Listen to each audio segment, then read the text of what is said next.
This video has not been made by AI. What you're about to see is entirely human-made, using a router, a jig, and my own two hands. Welcome to the Cabinet Wise Workshop.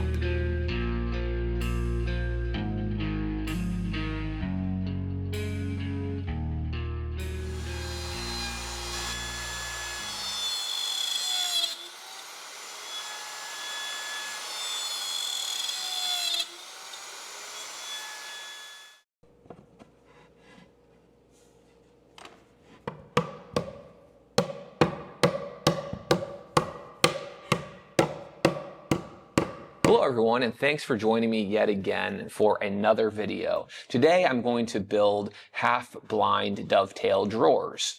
And the reason they're called half-blind is because the dovetail joint is only seen from one side, and from the face it is not seen. This is very common in cabinetry because the cabinets have a drawer front which matches the door style of that particular job, which covers the face. So there's no need for there to be a through dovetail, but it does leave a nice decorative joint on the side of the drawer box when you pull it out. So not only does it look beautiful, but it also is very strong. So this is how I make half-blind dovetail drawers. Because this is a production cabinet shop with a small staff, I do mostly outsource drawers when I need to use them in my projects, just because it's not practical to make hundreds of drawer boxes because we would just fall far too behind. But that being said, I do make them now and then, and it's good to keep our skills sharp. So I just wanted to share how I do make them when the need arises. I have a small Porter cable jig, which is really easy to use, and if anyone wanted to try making these, I'd recommend investing in one. They're only a couple $100s. You can get them on eBay, Amazon. You can buy them new or used. Also, you'll need a Porter cable router. No, just kidding. It can actually be any router, but I happen to have a Porter cable router to go with the Porter cable jig. The next thing that's important is having these aluminum guide bushings that perfectly fit into your jig. Also, it is important to use the dovetail bit provided with the jig, because the way it's designed, you need to use a specific bit for the dovetail joint to fit tightly. So the two parts of the joint, for those who don't know, are the pins and the tails.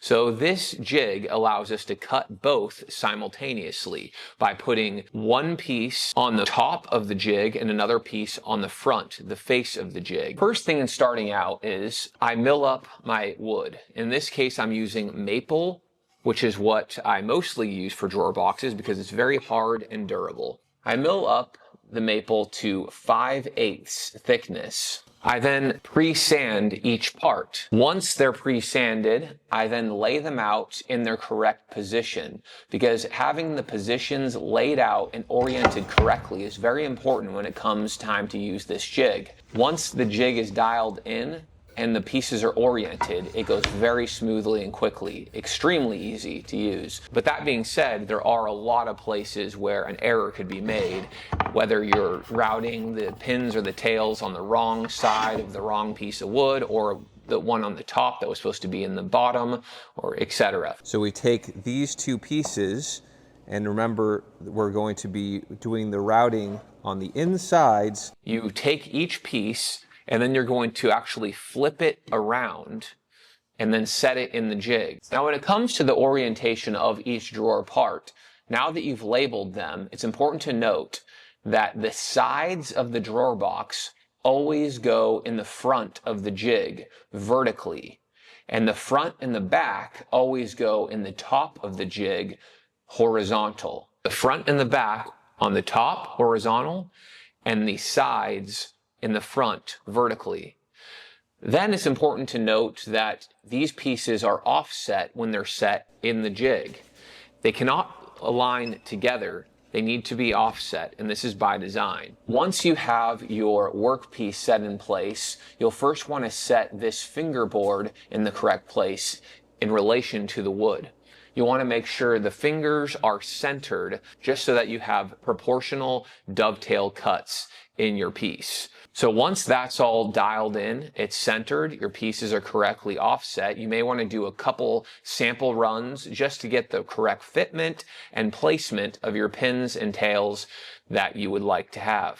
You need to run the parts on the opposite sides of the jig just so that they mirror each other. For example, when you do a face left side joint and then you go to do the face right side joint, those are going to be done on opposite sides of the jig, just so that they perfectly will mirror each other. So say here we take our front and our side. Now, front and back always goes horizontally, meaning it will lay on the top of the jig going in this way. These are the tails and grooves are going to be cut here on this side. The sides will be placed vertically, and this is where you will cut the pins. So therefore there's the pins and the tails that create our interlocking joint. So here we have right side and we have the front. And you'll see these are offset. That is a setting from the factory, but you can adjust it based on your drawer size or preference. This you want to make sure is centered so you have good symmetry with your piece, if that makes sense. So once you figure out all the orientation, once you've done samples and you're satisfied with the fit, you then just start running all your pieces. And like I said, it's a very smooth process once you get going. The only thing to note would be before you go into the fingers of the fingerboard here, you'll want to do a quick pass across the front. Just one quick pass just to create a line in the front so that you don't risk any tear out when you're going in and out on each one. Just to have a nice clean line on the front of the piece. Once you do that, you go in and out. You just want to make sure you keep that router totally flat and tight against the fingerboard so that it's not moving up or down or side to side. Obviously, it won't be able to go to side to side if you're using a guide bushing that is the correct size. That should be locking it tightly in place. Another thing I've noticed is it's important to keep the router oriented the same way. So say the handles are side to side like this, you're going to want to go in and out in that same position with the handles side to side rather than twisting the router. This is not a problem as long as you make sure your bit is perfectly centered in the router bit, because if it is not, you're going to widen the groove just a little bit, and a little bit is all it takes to suddenly have a poorly fitting loose joint.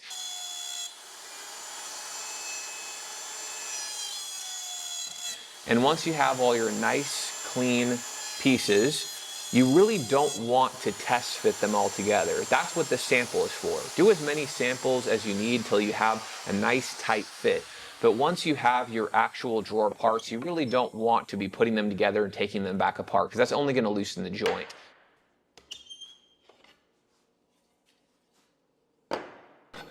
Another little tip, just to remember the orientation. Once you pick it up and flip it around, always remember your top should be facing in.